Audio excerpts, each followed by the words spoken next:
un des plus âgés de la Transquadra, 65 ans, et bien, 66 quasiment, un mois après. Et voilà, mais toujours jeune et fringant. Très content en fait, cette première étape, ça nous a vraiment mis en confiance.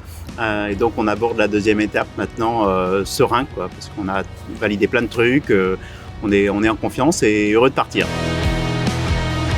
C'est ma première Transquadra, première traversée de l'Atlantique, première course en solitaire sur une distance aussi longue. On est en J99 et c'est une histoire, cette transat est une histoire d'amis. D'amitié. On a acheté le bateau à un ami, on court entre amis et on fête notre 40e anniversaire de notre première transat. C'était Plymouth Newport en 81, la Two Star. On n'a pas arrêté entre-temps, on a continué pendant des années à naviguer ensemble.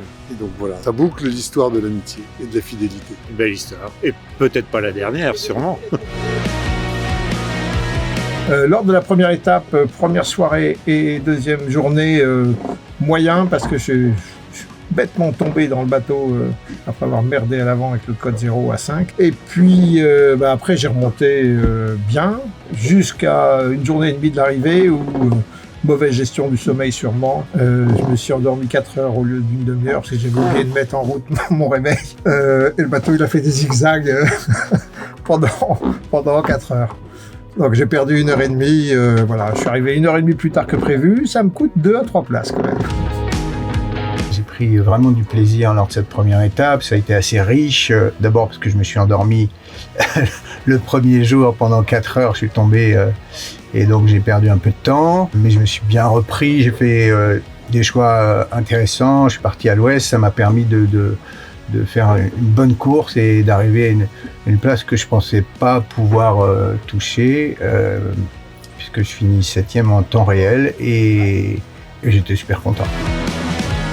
Puis en plus on a eu beaucoup de chance parce qu'il y avait une super pleine lune, donc on a passé des super moments, des super nuits sous le soleil étoilé, le bateau qui glisse, enfin des conditions dont on rêve uniquement et on les a vécues, quoi. Donc ça c'était sympa. La météo s'annonce un petit peu plus compliquée que d'habitude, donc on va voir, c'est encore le temps de changer, mais oui, on espère en tout cas avoir les fameuses glissades sous les alizés, mais on attend, on va voir.